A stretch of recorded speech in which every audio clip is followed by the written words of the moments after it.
Assalamualaikum warahmatullahi wabarakatuh. Let me introduce myself. My name is Randy Saputra, NPM 2241147, and I'm from Cost Management 22B.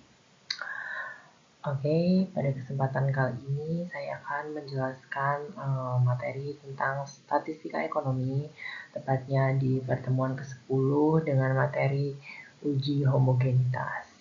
Nah, di sini pasti teman-teman banyak yang belum tahu apa itu uji homogenitas, dan saya akan menjelaskan mengenai tentang apa itu uji homogenitas.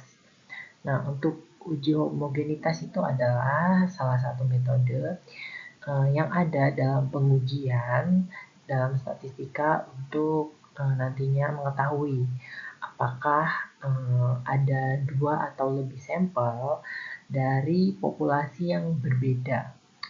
Nah, selanjutnya nantinya di uji ini akan memiliki distribusi variasi nih. Nah, bisa juga atau dengan karakteristik yang sama.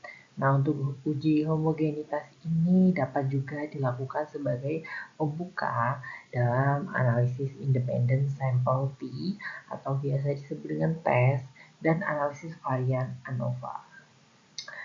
Oke, untuk slide selanjutnya saya akan menggeser ke slide selanjutnya, teman-teman. Nah, uji homogenitas ini dilakukan dengan uji statistik F atau biasa juga disebut dengan uji Bartlett.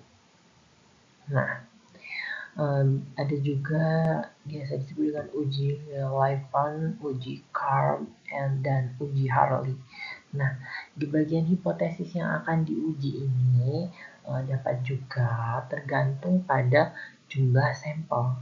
Nah, jumlah sampel ini nantinya ada dua sampel, yaitu hipotesis 0 HO. Nantinya ini akan menyatakan bahwa kedua populasi ini akan memiliki nilai distribusi yang sama dan hipotesis alternatif HA. Nah, nantinya uji ini akan menunjukkan kedua populasi memiliki nilai distribusi yang berbeda. Nah, lebih dari dua sampel ini akan disebut dengan hipotesis 0 atau HO. Ini akan menyatakan bahwa populasi sampel ini nantinya akan sama, dan hipotesis alternatif HA akan nantinya menunjukkan nih bahwa setidaknya ada satu varian populasi yang berbeda.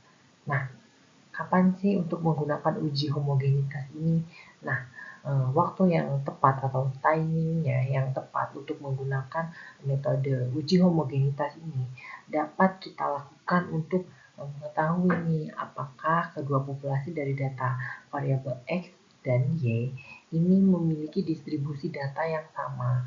Nah, namun juga kapan tepatnya uji homogenitas digunakan? Ini bentar, saya buka dulu di slide yang ketiga, teman-teman. Nah, dikutip dari Study Smart, ada beberapa kondisi agar uji homogenitas ini dapat dilakukan. Nah, ini ada variabel 1. Nah, untuk di variabel 1 ini harus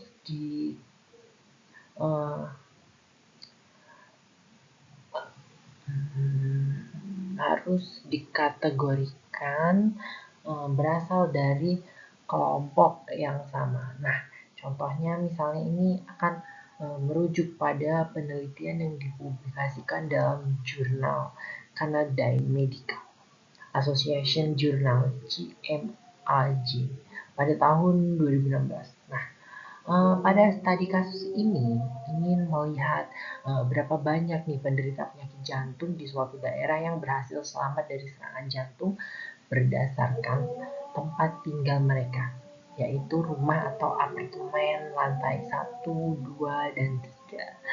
Nah, atau juga bisa juga lebih tinggi nih. Untuk slide selanjutnya. Nah, maka nantinya populasinya ini pasti akan terbagi menjadi penderita serangan jantung yang tinggal di rumah. Nah, untuk penderita serangan jantung yang tinggal di apartemen lantai 1 dan 2, penderita serangan jantung yang tinggal di apartemen lantai 3 atau lebih tinggi, 2 sampel ini diambil secara acak. Nah, untuk sampel ini nantinya akan dipilih secara acak dan setiap itemnya akan diobservasi ulang.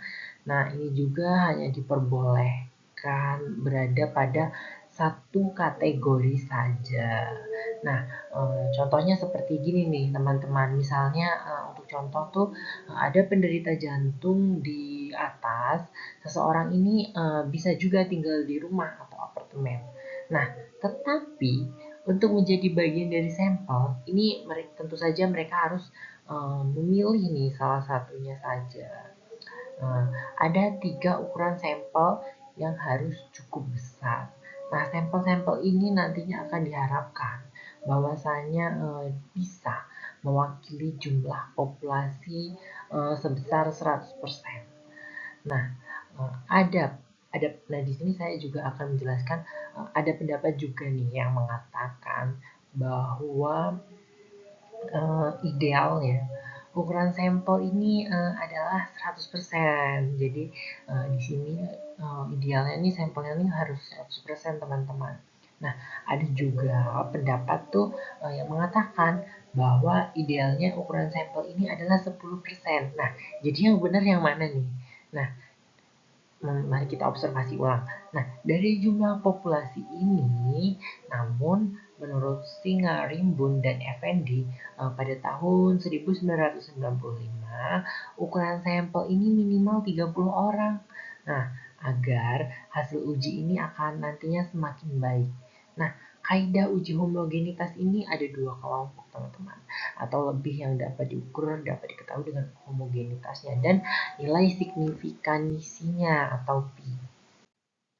Nah, untuk yang terakhir ada kesimpulannya. Kesimpulannya ini, uji homogenitas adalah metode statistik yang digunakan untuk menilai apakah variasi data dari 2 atau lebih kelompok atau perlakuan adalah seragam atau homogen. Nah, fungsi dan tujuan dari homogenitas ini adalah sebagai berikut. Yang pertama, dapat menilai keseragaman variabilitas. Fungsi utama uji homogenitas adalah untuk menentukan apakah ada perbedaan yang signifikan dalam variasi atau dispersi antara kelompok atau perlakuan yang sedang dibandingkan. Nah, tentu saja hal ini membantu dalam menilai apakah kelompok-kelompok tersebut memiliki variabilitas yang seragam.